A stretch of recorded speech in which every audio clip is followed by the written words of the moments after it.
매일 성경과 함께하는 오늘의 큐티 시간입니다. 1월 5일 오늘의 말씀은 신명기 2장 26절에서 37절입니다.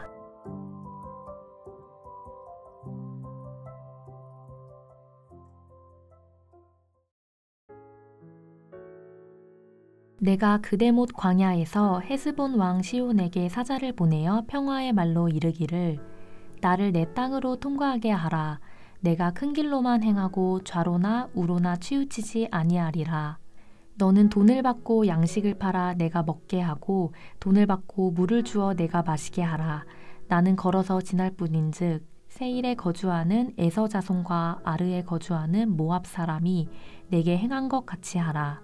그리하면 내가 요단을 건너서 우리 하나님 여호와께서 우리에게 주시는 땅에 이르리라 하였으나 헤스본 왕 시온이 우리가 통과하기를 허락하지 아니하였으니 이는 내 하나님 여호와께서 그를 내 손에 넘기시려고 그의 성품을 완강하게 하셨고 그의 마음을 완고하게 하셨음이 오늘날과 같으니라.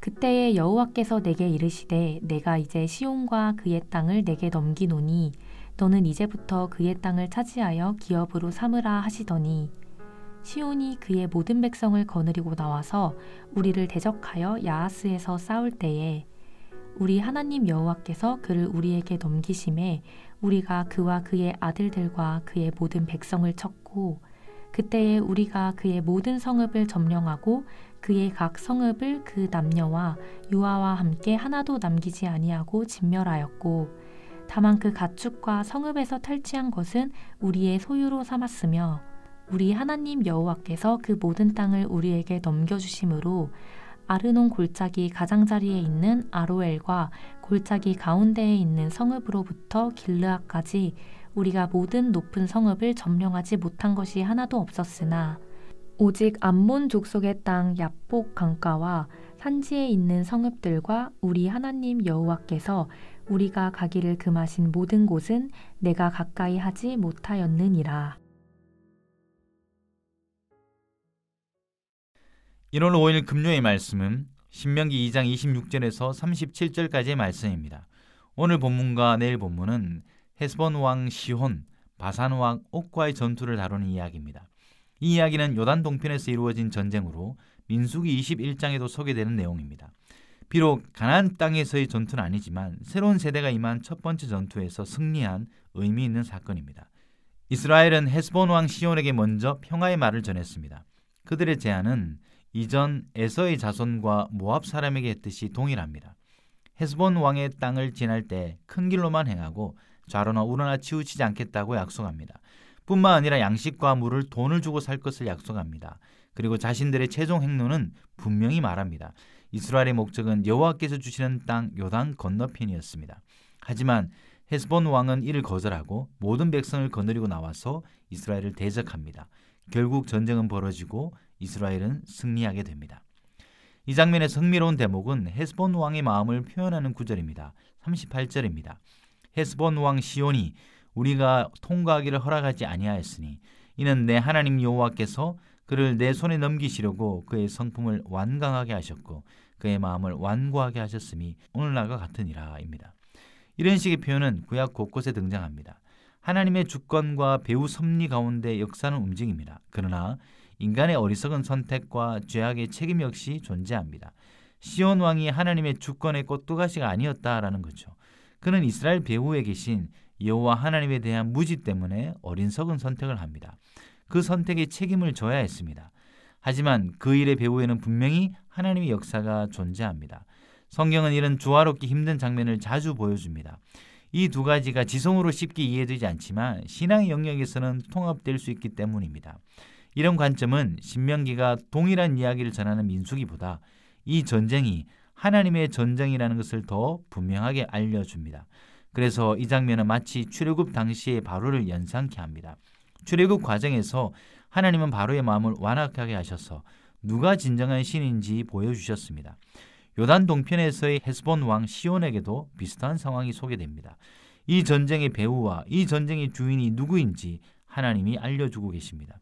그래서 34절에 헤렘이라는 진멸이라는 단어가 등장합니다. 그리고 이런 관점은 앞서 2장 24절에 헤스본 왕 시혼과 그의 땅을 이스라엘 손에 넘겼으니 그 땅을 차지하라는 명령과 조화를 이룹니다. 마치 애국과의 싸움에서 승리를 경험한 듯한 인상을 줍니다. 그 정도로 이 전쟁의 신학적 의미가 큽니다. 지금까지 이스라엘은 불순종과 실패 그리고 방황의 역사를 지나왔지만 이제 2세대는 순종과 승리의 체험을 시작하려고 합니다. 그래서 이 전쟁과 뒤이어 나올 바산왕 옥과의 전쟁은 계속해서 회자되는 의미 있는 전쟁이 됩니다. 이스라엘은 역사의 주인 되신 하나님을 의지하고 하나님의 전쟁을 수행하는 이들로 인정받고 이제 그들은 가나안 거민들 앞에 메뚜기가 아니라 단대함 군사로 거듭나기 시작합니다. 광야의 시간은 그들의 믿음을 단단하게 했고 하나님이 어떤 분이신지 분명히 깨닫도록 했습니다. 하나님의 시간은 결코 어긋나지 않습니다.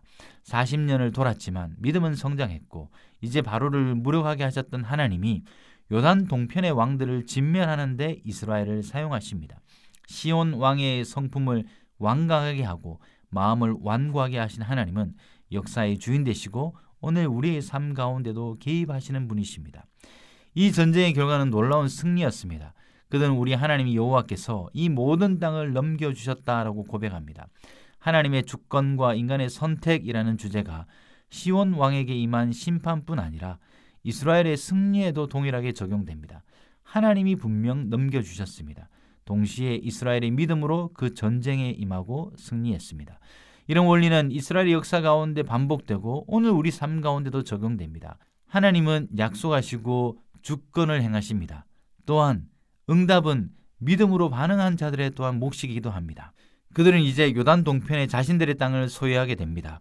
아르논 골짜기 가장자리에 있는 아로엘과 골짜기 가운데 있는 성읍으로부터 길르앗까지 모든 높은 성읍을 점령하지 못한 것이 하나도 없었다라고 합니다.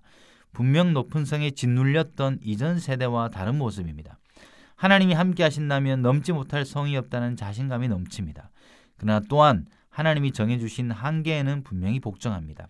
37절에는 그들이 암몬 족속의 땅 야복 강가와 산지에는 성읍들 여호와께서 가기를 금하신 곳에는 가까이 하지 못했다라고 말합니다. 승리와 성취에 대한 고백과 한계에 대한 순종이 조화를 이루는 보기 좋은 모습입니다. 하나님이 주시는 승리는 이렇듯 하나님의 전쟁에 대한 믿음과 담대함 그리고 금하시고 한계를 정하신 곳에 절제와 순종이 필요합니다. 실패와 방황의 백성들을 새롭게 하셨습니다. 새로운 세대와 새로운 체험들을 통해 본격적인 가나안 전쟁에 앞서 마정물 같은 승리를 허락하신 이야기입니다. 우리의 삶 속에서도 하나님이 주신 승리와 믿음의 체험이 더욱 많아지길 바라봅니다.